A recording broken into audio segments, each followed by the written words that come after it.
কারো সন্তান মারা গেলে সে কি বাবা মায়ের জন্য সুপারিশ করবে?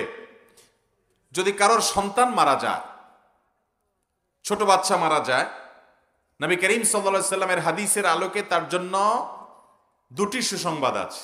কয়টি সুসংবাদ? দুটি সুসংবাদ আছে। এর ভিতরে একটি সুসংবাদ হলো, যদি কোনো আল্লাহর বান্দা তার সন্তান দুনিয়া থেকে চলে গেছে, এই জন্য সে সবর করে, এই জন্য সে ধৈর্য ধারণ করে, হাহুতাশ না করে, মালাকুল মউতকে গালিগালাজ না করে, ভাগ্যকে গালিগালাজ না করে, জামা কাপড় ছেঁড়াছেড়ি, ভাঙচুর, বুক ছাপড়ানো, মাথায় আঘাত করা, গালে আঘাত করা, এরকম অসহনশীলতার কোনো কাজ না করে, বরং আল্লাহর ফয়সালাকে যদি সে মেনে নেয়, হাদিসে আসছে আল্লাহ রাব্বুল আলামিন আল্লাহর ফেরেশতাকে জিজ্ঞেস করবেন, তোমরা আমার বান্দার কলিজার টুকরা নিয়ে এসেছো? সাহাবীরা বলবে, হ্যাঁ আল্লাহ। সে তার ছেলেকে কলিজার মতো ভালোবাসতো, সে নিজের কলিজার টুকরার মতো মনে করত, আমরা তাকেই, হায়াত শেষ হয়েছে আপনার নির্দেশে আমি নিয়ে এসেছি আমরা।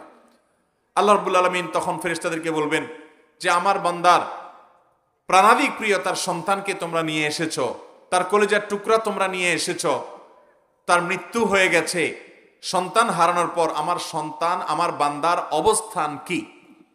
তখন ফেরেশতারা কোন কোন নেককার বান্দা যারা সবর করতে পারেন, যারা আল্লাহর ফয়সালা রাজি থাকেন, তাদের ব্যাপারে ফেরেশতারা বলবে, আল্লাহ আপনার বান্দা আপনার ফয়সালায় সন্তুষ্ট হয়ে বলেছে, আল্লাহ দিয়েছেন, তিনি আবার নিয়েছেন, অতএব আমি আল্লাহর এই সিদ্ধান্তকে স্বাগতম জানাই, আমি আল্লাহর এই সিদ্ধান্তে সন্তুষ্ট, আমি রাজি বিল কাজা, আল্লাহর এই ফয়সালা সন্তুষ্ট হয়ে গেছি, সেজন্য আলহামদুলিল্লাহ বললাম। এই কথা বান্দা বলেছে, আল্লাহ তখন বলবেন যে আমার বান্দা, আল্লাহ সবকিছু জানেন, তারপরও প্রমাণ করবার জন্য ফেরেশতাদেরকে বলবেন যে আমার বান্দা, তাকে এই বিপদ দিয়েছি, নিজের সন্তান হারা হওয়ার পরে চোখের পানি ফেলবে, এটা তো স্বাভাবিক। নবী সাল্লাল্লাহু আলাইহি সাল্লামের সন্তান, ছোট ছেলে যখন দুনিয়া থেকে চলে যায় শৈশবে, তখন তার চোখ দিয়ে পানি পড়েছে। সাহাবীরা অনেকে জিজ্ঞাসা করল, ইয়া রাসূলুল্লাহ আপনিও কাঁদেন সন্তানের বিরহে?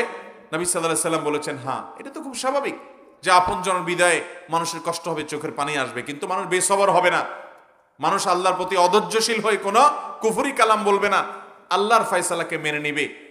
নবী সাল্লাল্লাহু আলাইহি সাল্লামের এই হাদিসে বলছে, আল্লাহ তাআলা তখন ফেরেশতাদেরকে বলবেন, আমারে বান্দা যেহেতু সবর করেছে, তোমরা সাক্ষী থাকো, আমি তাকে জান্নাতে একটা প্রাসাদ দিব, যেটার নাম হলো বাইতুল হামদ বা প্রশংসার ঘর।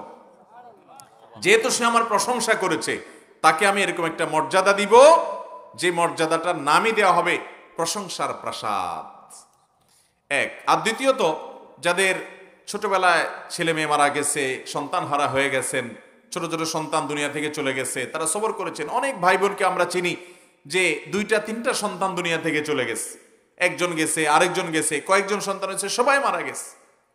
আল্লাহরে বান্দা বান্দিরা যদি সবর করতে পারেন, যদি ধৈর্য ধারণ করতে পারেন, এই সন্তানের সাথে সাক্ষাৎ তো হবেই হবে।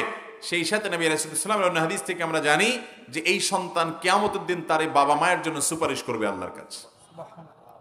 আল্লাহ তাআলা আমাদেরকে বিপদে ধৈর্য ধারণ করার তৌফিক দান করুন।